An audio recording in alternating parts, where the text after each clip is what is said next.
जिला निर्मल मधोल मंडल पेपरी गांव में कायम आंगनवाड़ी मरकज की टीचर वानिता के खिलाफ ड्यूटी में लापरवाही और वक्त की पाबंदी न करने की शिकायत सामने आई है। मरकजी व रियासती हुकूमत की जानिब से छोटे बच्चों और हामिला खवातीन को सेहत व मुतवाज़िन ग़िज़ायत और तालीम फराहम करने के लिए आंगनवाड़ी मराकज़ कायम किए गए हैं, मगर पेपरी आंगनवाड़ी टीचर वानिता अपनी मर्जी से मरकज़ चलाती हैं और ड्यूटी के औकात की पाबंदी नहीं करती। मीडिया नुमाइंदों ने जब इस मामले पर रिपोर्टिंग के लिए मरकज़ का दौरा किया तो मज़कूरा टीचर ने बरहमी का मुजाहरा करते हुए कहा कि यहाँ मर्दों को दाखिले की इजाज़त नहीं, यहाँ तक कि ज़िला कलेक्टर भी आए तो इजाज़त नहीं दूंगी। मीडिया नुमाइंदों ने जब CDPO से राबिता किया तो उन्होंने भी टीचर के मौक़िफ़ की तायद करते हुए कहा कि आंगनवाड़ी मराकज़ में मर्दों को दाखिला नहीं होता। ज़िला ख़वातीन व अतफ़ाल बहबूद महकमा में मुस्तकिल पीढ़ी न होने की बायस इस वक्त ज़िले के एडिशनल कलेक्टर फैज़ान अहमद इस महकमे की निगरानी कर रहे हैं। अवाम ने ज़िला कलेक्टर अभिलाषा अभिनव से अपील की है कि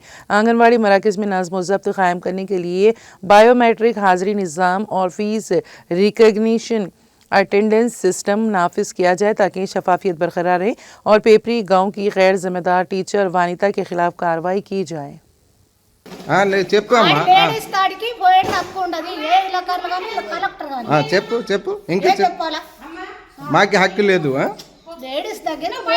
సరే సరే మీ అధికారితో మాట్లాడతాను చెప్పమ్మా చెప్పు